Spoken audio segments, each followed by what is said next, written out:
16 ವರ್ಷದಿಂದ ಇದೇ ಆಯ್ತು. ಟೀಮೇ ಕರೆಕ್ಟಾಗಿ ಮಾಡಿಲ್ಲ ಅಂತಂದ್ರೆ ಕಪ್ಪೇ ಗೆಲ್ತಾರೆ.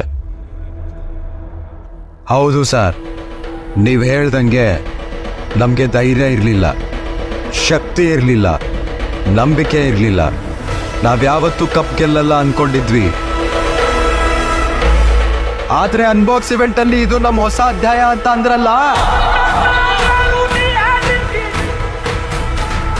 ಆ ಒಂದ್ ಮಾತಿಗೆ ನಾವೆಲ್ಲರೂ ಕುಡ್ದಾಡಿದ್ವಿ. ಅವ್ರ ಬ್ಯಾಟ್ ಬೀಸೋ ರಭಸಕ್ಕೆ ಒಂದ್ ಗಾಳಿ ಉಟ್ಕೊಳ್ಳುತ್ತೆ ಸರ್.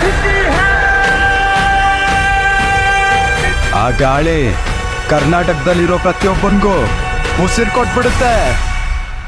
ನಿಮಗೊಂದು ಸಲಹೆ ಕೊಡ್ತೀನಿ, ನೀವು ಮಾತ್ರ ಅವನಿಗೆ ಅಡ್ಡ ನಿಲ್ಲಕ್ ಹೋಗ್ಬೇಡಿ ಸರ್.